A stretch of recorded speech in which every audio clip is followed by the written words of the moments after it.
છોટાઉદેપુર જિલ્લાના કદવાલ વડોઈ ખાતે આમ આદમી પાર્ટીની પરિવર્તન સભામાં ધારાસભ્ય ચેતરભાઈ વસાવા ઉપસ્થિત રહ્યા હતા। ચેતરભાઈ વસાવા દ્વારા સરકાર પર આકરા પ્રહારો કર્યા હતા।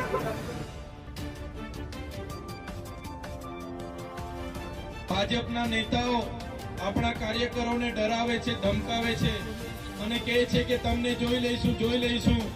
એટલે એમને પણ કહેવા માંગીએ છીએ, ભાજપના નેતાઓ પણ સાંભળી લે। આ આમ આદમી પાર્ટીના કાર્યકરો છે, આ આદિવાસી પરિવારના લોકો છે, અમારા વડીલો છે, અમારા યુવાનો છે। પોલીસનો ઉપયોગ કરીને કે અમારા લોકોને ડરાવવાના, ધમકાવવાની જો ભાજપના નેતાઓ વાત કરતા હશે, અમને જેલ ખોટી એફઆઈઆરની વાત કરતા હશે, તો ભાઈ તમને બેઠા એટલું જ અમને હેરાન કરજો, કેમ કે અમે વ્યાજ સહિત તમારો હિસાબ લેવાના છે। અમે ડરવાના નથી। અમારી સાથે જે જેલની રમતો તમે રમો છો, અમારી તો ત્રેવડ છે। 3 મહિના, 5 મહિના, વર્ષ, 2 વર્ષ જેલમાં રહીશું ને તો પણ અમે તમારી સામે ઝૂકવાના નથી। પણ જે દિવસે આમ આદમી પાર્ટીની સરકાર આવશે, એ ભાજપના નેતાઓ, એ પોલીસના ઉચ્ચ અધિકારીઓ, એમને પણ અમે સાબરમતીની હવા ખાવા મોકલી આપીશું। અહીંયા જેટલા પણ પોલીસ અધિકારીઓ છે એમના માટે જોરદાર તાળીઓ પાડી લો। એવા ઈમાનદાર પોલીસ અધિકારીઓ જેઓ સંવિધાનમાં એમની જે ફરજ બનાવેલી છે એ મુજબ એ રક્ષા કરે છે, સલામતી આપે છે, સુરક્ષા પૂરી પાડે છે, એમને અમે સેલ્યુટ કરીએ છીએ, એમને અભિનંદન આપીએ છીએ, વંદન કરીએ છીએ।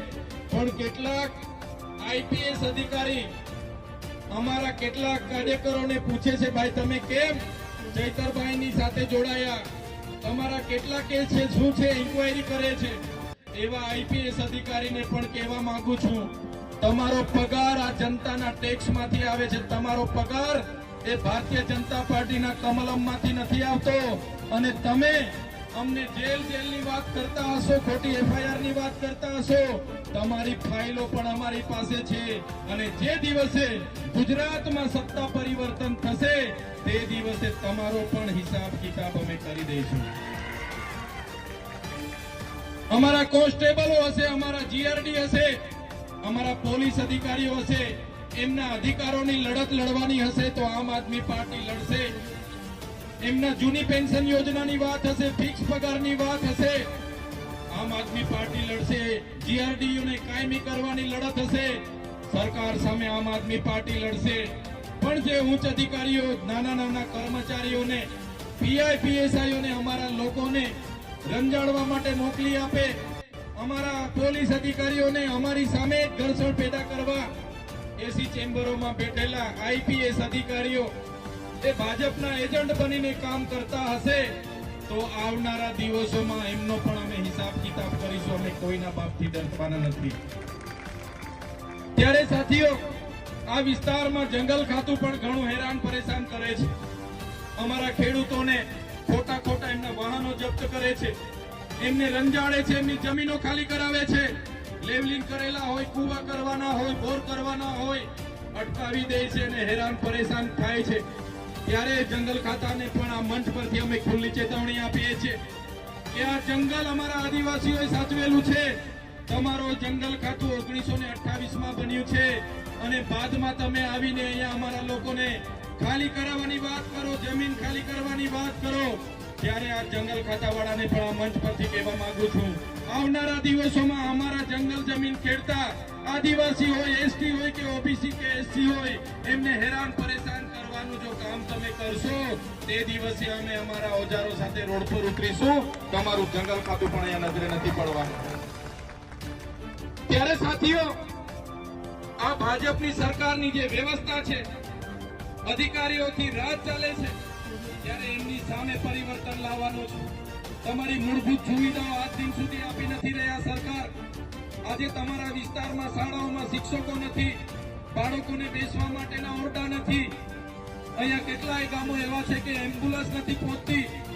ત્યારે એવા ગામોમાં પણ આ લોકો વિકાસની વાતો કરે છે। ત્યારે અમે તમને કહેવા માટે આવ્યા છે, હવે ન બાપનું ના બેટાનું, હવે ગુજરાત આપનું બનાવવા માટે પરિવર્તન આપણે કરવાનું છે। આવનારી તાલુકા જિલ્લા પંચાયતમાં તમામ વડીલો, યુવાનો, માતા બહેનો તમે આગળ આવીને તાલુકા જિલ્લા પંચાયતને ઉમેદવાર કરો અને જીતો અને સત્તામાં આવીને લોકોની સેવા કરો. એ કામ માટે અમે આવ્યા છીએ. તમે બધા જાણો છો, અમે આ સરકાર સામે આપણા વિદ્યાર્થીઓના શિક્ષણની વાત કરીએ, નોકરીની વાત કરીએ, અનામત બચાવવાની વાત કરીએ, 73AA ની વાત કરીએ, આ વિસ્તારમાં વિસ્થાપિત થયેલા લોકોને વળતર મળે એની વાત કરીએ, રોડ રસ્તા બને એની વાત કરીએ, ત્યારે આ સરકારને ગમતું નથી. અમે કુપોષણથી પીડાતા બાળકોને નિવારણ કરવાની વાત કરીએ, સિકલ સેલ એનેમિયાથી આપણા વિસ્તારમાં પીડાતા લોકોને સહાયની વાત કરીએ. આ લોકોને પોસાતું નથી. અમારા પર ખોટા ખોટા કેસ કરીને અમને પણ જેલોમાં નાખે છે. પણ સાથીઓ, જેટલું પણ આ લોકો દબાવવા, ડરાવવા અને ધમકાવવા માટેના અમારા પર પ્રયાસો કર્યા છે, એટલી જ વધારે તાકાતથી તમારા માટે અમે લડવાના છે, લડીશું. અને આ મંચ પરથી પણ કહેવા માંગીએ છીએ, જ્યારે પણ આદિવાસી સમાજના બંધારણીય અધિકારોની વાત હશે, સંવિધાનિક અધિકારોની વાત હશે, જ્યારે પણ આદિવાસી સમાજ સાથે કોઈ પણ જગ્યા અન્યાય અત્યાચાર થતો હશે, આ ચૈતર વસાવા સૌથી આગળ તમને જોવા મળશે.